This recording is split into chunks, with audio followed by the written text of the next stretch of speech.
1 লাখ চৰকাৰী চাকৰিৰ কথা মই কৈছিলোঁ আমাৰ অসমত বিৰোধী পক্ষৰ পৰা আৰম্ভ কৰি সাংবাদিকৰ পৰা আৰম্ভ কৰি আমাৰ দলৰ ভিতৰতো আলোচনা হৈছিল যে এইবাৰ হিমন্ত বিশ্ব শৰ্মা ফচি যাব কাৰণ 1 লাখ চাকৰি ক'ৰ পৰা দিব 1 লাখ চাকৰি কেনেকৈ দিব আৰু যদি 1 লাখ নহয় 20,000 চাকৰিও যদি দিব খোজে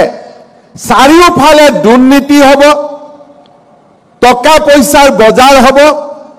আৰু চৰকাৰখন ৰাইজৰ মাজত অপ্ৰিয় হৈ পৰিব চৰকাৰ গঠন হ'ল অসমৰ মুখ্যমন্ত্ৰীৰ মই দায়িত্ব ললোঁ প্ৰথম দিনাখনে আমি কেবিনেটত আলোচনা কৰিলোঁ যে আমি 1 লাখ চৰকাৰী চাকৰি দিব লাগিব তেতিয়া ৰাজ্যৰ মুখ্য সচিব আৰু আন সকলোৱে মোক ক'লে যে স্যাৰ 1 লাখ পোষ্ট আমাৰ মাজত নাই আমি 1 লাখ দৰমহা কেনেকৈ দিম আৰু 1 লাখ ল'ৰা ছোৱালী যদি আমি চাকৰি সৃষ্টি কৰোঁ তেতিয়া হলে আন উন্নয়নমূলক কাম কৰিবৰ কাৰণে আমাৰ হাতত কোনো টকা পইচা নাথাকিব মই কৈছিলোঁ যে আমি চেষ্টা কৰোঁ আমি আগুৱাই যাওঁ লাহে লাহে আমি আগুৱাই গৈ থাকোঁ আৰু আমি যিমান দূৰলৈকে যাব পাৰোঁ আমি যাবৰ বাবে আমি চেষ্টা কৰিম মই তেওঁলোকক কৈছিলোঁ যে পুলিচত ভ্যাকেন্সি থাকিব নালাগে পুলিচক আমি জিৰো ভ্যাকেন্সি তাৰ মানে প্ৰত্যেক বছৰত যিমান পদ খালী হ'ব সেই বছৰতে আমি নিযুক্তিৰ ব্যৱস্থা কৰিব লাগিব এডুকেশ্যন ডিপাৰ্টমেণ্টত ভ্যাকেন্সি থাকিব নালাগিব হেলথ ডিপাৰ্টমেণ্টত ভ্যাকেন্সি থাকিব নালাগিব আৰু মই পুলিচক কৈছিলোঁ যে নতুনকৈ 4টা কমাণ্ডো বেটেলিয়ন কৰক এটা ফৰেষ্ট বেটেলিয়ন কৰক কাৰণ অসমত আৰক্ষীৰ প্ৰয়োজন আছে চিআৰপি বিএছএফ আমি অসমত আইন শৃংখলা ৰক্ষা কৰাতকৈ আমাৰ নিজৰ ল'ৰা ছোৱালীক আমি পুলিচত লৈ যাম আৰু তেওঁলোকৰ জৰিয়তে আমি আইন শৃংখলা ৰক্ষা কৰিম লগতে মই তেতিয়া ডিজিপি কৈছিলোঁ যে যদি এবাৰ আমি নিকা নিযুক্তি দিব পাৰোঁ ল'ৰা ছোৱালীবিলাকে দৌৰিব আৰম্ভ কৰিব পৰিশ্ৰম আৰম্ভ কৰিব আৰু অসম পুলিচৰ লগে লগে আমাৰ ল'ৰা ছোৱালীয়ে চিআৰপি বিএছএফ সেনা বাহিনী অগ্নিবীৰৰ বাবেও নিজক সাজু কৰিব আজি আমাৰ ৰাজ্যৰ চাৰিওফালে আমি দেখা পাওঁ যে আমাৰ যুৱক যুৱতীসকলে পৰিশ্ৰম কৰিছে কোনোবাই অসম পুলিচত গৈছে কোনোবাই চিআৰপিত গৈছে কোনোবাই চিআইএছএফত গৈছে আৰু লাহে লাহে সেনা বাহিনীটো আমাৰ জোৱানৰ সংখ্যা বৃদ্ধি হৈছে বিধানসভাত আমাৰ বিৰোধীসকলে মোক উপলুঙা কৰিছিলে যে 1 লাখ চাকৰি হলে নাম ঠিকনাবোৰ আপুনি আমাক দিব মই মনতে ভাবিছিলোঁ যে 2021 চনত 22 চনত মোক আপোনালোকে উপলুঙা কৰিব কিন্তু 2025 চন 26 চন পাওঁতে পাওঁতে আপোনালোকে এই কথাবোৰ পাহৰি যাব আজি মই গৌৰৱেৰে সৈতে ক'ব খোজো যে আমি 1 লাখ চাকৰি দিম বুলি কৈছিলোঁ এতিয়ালৈকে আমি 1,35,000 ল'ৰা ছোৱালীক আমি চাকৰি দিলোঁ আৰু আজি এই 5,000 চাকৰি যোগ হৈ যোৱাৰ লগে লগে চাকৰি 1,40,000 পাৰ হ'বগৈ আৰু আজি আমি গৌৰৱেৰে সৈতে ক'ব পাৰোঁ যে ভাৰতৰ ভিতৰত অসম এনেকুৱা এখন ৰাজ্য য'ত চাকৰি পাবলৈ 1 টকাও কাকো ঘোষ দিব নালাগে তামোল পাণ এখনো খুৱাব নালাগে মাত্ৰ পৰিশ্ৰম আৰু কষ্টৰ মাজেৰে আজি আমি চৰকাৰী চাকৰি পাব পাৰোঁ আৰক্ষীৰ পৰা মেজিষ্ট্ৰেটলৈ আৰক্ষীৰ পৰা শিক্ষকলৈ আৰক্ষীৰ পৰা কৃষি বিষয়া ডক্টৰলৈ চৰকাৰী চাকৰিৰ নামত আমি এটকাও কাকো ঘোষ দিব নালাগে আজি আমি চাকৰি পাইছো আজি আমি চাকৰি পোৱা যুৱকসকল যুৱতীসকল আমাক দেখা পায় আৰু আন 10 জনে পৰিশ্ৰম কৰিবলৈ শিকিব কেইটামান দিন আগত মই ক্ষেত্ৰীলৈ গৈছিলোঁ ইয়াত আছে 2 জন লৰাই পুলিচত চাকৰি পাইছে আৰু 15 জনক দৌৰুৱা প্ৰেক্টিছ কৰাই আছে যে অহাবাৰ বাকি সকলেও পাব লাগিব তাৰ মানে আমাৰ গাঁৱৰ সফল প্ৰাৰ্থীসকলে আজি 10 জন লৰাক অনুপ্ৰাণিত কৰিব পাৰে আপোনালোক আজি এজন এজন আদৰ্শ যুৱক যুৱতীলৈ ৰূপান্তৰ হৈছে কাৰণ যোৱা 3 বছৰত আপোনালোকৰ কোনেও মদ খাম তাক চিন্তা কৰা নাই কোনেও বেয়া ৰাস্তাত যাম তাক চিন্তা কৰা নাই ৰাতিপুৱা 4টা বজাতে টোপনিৰ পৰা উঠি মাত্ৰ ফিল্ডত দৌৰি আছে যে আমি পুলিচত চাকৰি এটা পাব লাগিব আমাৰ গাঁৱৰ পৰিবেশবিলাক ভাল হৈছে এতিয়া গাঁৱত গলে মোক লৰা ছোৱালীয়ে কয় গুৱাহাটীৰ পৰা আমি অনুভৱ কৰিব নোৱাৰো গাঁৱৰ সমাজত অহা পৰিৱৰ্তন মোক লৰা ছোৱালীয়ে কয় মামা ষ্টেডিয়াম লাগে মই খুদু তই বাবা খেলিবে নেকি বুলে নহয় মামা পুলিচৰ কাৰণে দৌৰিব আমাক ষ্টেডিয়াম লাগে আজি গাঁৱত আমাৰ বিশ্বাস এটা নতুন পৰম্পৰালৈ পৰিণত হৈছে অসমত এতিয়া কোনেও ভাবিব নোৱাৰে যে চাকৰিৰ কাৰণে মামা থাকালৈকে কোনোবাই 1 টকা ল'ব আশা কৰিব আজি এই পৰিৱৰ্তিত পৰিৱেশত আমি এখন নতুন অসমৰ সপোন দেখো মই ৰাজ্যৰ মুখ্য সচিব আৰু সঞ্চালক প্ৰধান ডাঙৰীয়া ইয়াত উপস্থিত আছে এতিয়াও আমি দেখা দুই এটা সমস্যাৰ কথা মই অৱগত কৰিব খোজো আমি যেতিয়া বিনামূলীয়া পৰিশ্ৰম কষ্টৰ মাজেৰে লৰা ছোৱালীবিলাকক চৰকাৰী চাকৰিত পঠাই দিওঁ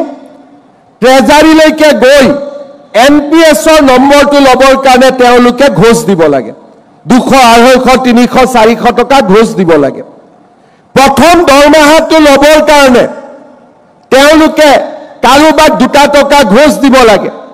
মই আমাৰ প্ৰত্যেকজন লৰা ছোৱালীক অনুৰোধ কৰিম আমি 1 টকা দি চাকৰি পোৱা নাই আৰু আগলৈ কাকো 1 টকাও আমি ঘোষ নিদিও আৰু কোনোবাই যদি 1 টকাও ল'ব খোজে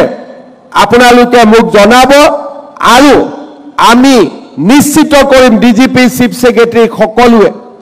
যে চাকৰি লোৱাৰ আগতো পইচা দিয়া নাই চাকৰি লোৱাৰ পিছতো আমি কাকো টকা নিদিও ই আমাৰ প্ৰতিজ্ঞা হ'ব লাগিব পোষ্টিং দিওঁতেও আমি চেষ্টা কৰিছো যাতে আপোনালোকে ট্ৰান্সফাৰ বিচাৰিবলগীয়া নহয় হয় ঘৰৰ জিলাত নহলে ঘৰৰ ওচৰৰ জিলাত আমি যিমান পাৰো চেষ্টা কৰিছো 90 জনৰ চেষ্টাত আমি সফল হৈছো 10 জনক আমি আজি কৰি হয়তো কৰিব পৰা নাই কিন্তু কেইদিনমান পিছত আজিকালি আমি নতুন নিয়ম কৰিছো চৰকাৰৰ চাকৰিৰ বদলীকৰণৰ সুবিধাৰ বাবেও আমি স্বাগত সতীৰ্থ বুলি এটা পোৰ্টেল কৰিছো যাতে আমি নিজৰ ভিতৰতে ট্ৰান্সফাৰবোৰ কৰি থাকিব পাৰো কাৰো ওচৰত যাব নালাগে যোৱাবাৰ আমি একেদিনাই 16,000 লৰা ছোৱালী আমি ট্ৰান্সফাৰ পোষ্টিং কৰিছো কোনো অফিসত যাবলগীয়া হোৱা নাই পোৰ্টেলৰ জৰিয়তে এইবাৰো আমি পুলিচত চাকৰি দিওঁতে চেষ্টা কৰিছো যাতে ছোৱালীবিলাকে হোম ডিস্ট্ৰিক্ট পাওক লৰাবিলাকে হোম ডিস্ট্ৰিক্ট নাপালেও কাষৰ জিলাখনত অন্তত চাকৰি পোৱাৰ সুবিধা পাওক। আমি চেষ্টা কৰিছোঁ, কাৰণ আমি এখন নতুন অসম বিচাৰোঁ। আজি নতুন চাম আৰক্ষীক মই এটা কথা আজি ক'ব খোজো যে আমি যেতিয়া সমাজত থাকোঁ আৰু গাঁৱৰ মানুহ সমাজৰ মানুহৰ লগত আমি কথা পাতি থাকোঁ, মোক সকলোৱে কয় যে মামা ছাৰ নতুন পুলিচবিলাক বৰ ভাল, টকা পইচা একো নোখোজে। তাৰ মানে মই পুৰণা পুলিচবোৰ বেয়া বুলি ক'ব খোজা নাই, কিন্তু অন্তত নতুন এছআই, নতুন ডিএছপি, নতুন পুলিচৰ বিৰুদ্ধে অভিযোগ আজি এক প্ৰকাৰ নাই বুলি আমি ক'ব পাৰোঁ, যিসকলে যোৱা 5 বছৰত নিযুক্তি পাইছে। আপোনালোকে চাব, পুলিচৰ বিৰুদ্ধে লিখা বাতৰিবিলাকো আজি কমি গৈছে। আৰু এটা কথা সকলোৱে মনত ৰাখিব, পুলিচৰ কাম দুখীয়াৰ বিৰুদ্ধে লাঠি চলোৱা নহয়, পুলিচৰ কাম হৈছে অপৰাধীৰ পিঠিত দাণ্ডা চলোৱা, অপৰাধীৰ পিঠিত দাণ্ডা চলোৱা, দুখীয়া মানুহৰ নহয়। আগত এছাম পুলিচ আছিল, ৰিক্সাৱালা পালে পিঠিত লাঠি মাৰে, কিন্তু আমাৰ ইয়াত গোট খোৱা বহুতৰ দেউতাই নিজে ৰিক্সা চলায়। আগতে বজাৰত তৰকাৰী বিক্ৰী কৰা মানুহজনক লাঠি চলায়। আজি মই আপোনালোকক দেউতা মাক লৈ আহিব কিয় কৈছিলোঁ, কাৰণ আপোনালোকৰ দেউতায়ো তৰকাৰী বিক্ৰী কৰে। আজি বহুতে গাঁৱৰ খেতিয়কজন থানাত আহিলে বেয়া ব্যৱহাৰ কৰে। আজি মই আপোনালোকৰ দেউতা মাক কিয় লৈ আহিব কৈছিলোঁ, কাৰণ আপোনালোকৰ দেউতা মায়ো খেতি কৰে। আৰু বহুতে ঘৰৰ কাষৰ চব্জি দোকানখনত গৈ 10 টকা, 20 টকা, 100 টকা খোজে, আৰু দেউতাই ঘৰত গৈ কেনেকে দুখ কৰে তাক আপোনালোকে নিজে বুজে। আজি আপোনালোকৰ দেউতাজন ইয়াত সাক্ষী হৈ আছে। আমি কাৰ ঔৰসত জন্মিছোঁ? দুখীয়া, দৰিদ্ৰ, মধ্যবিত্ত পৰিয়ালত। আজি অসমত মন্ত্ৰী MLA খুলখালিয়াকে চাকৰি নাপায়। আজি আমাৰ অসমত মন্ত্ৰী MLA ল'ৰা ছোৱালীয়ে চাকৰি নাপায়। আজি আমাৰ অসমত ৰিক্সা চালকৰ ল'ৰা, তৰকাৰী বেপাৰী ল'ৰা, ঠেলা চালকৰ ল'ৰা, কৃষকৰ ল'ৰাই আজি চৰকাৰী চাকৰি পায়। আমাৰ দায়িত্ব, যিখন সমাজৰ পৰা আহিছোঁ, যিখন সমাজৰ লগত দৰিদ্ৰতাৰ সৈতে যুঁজি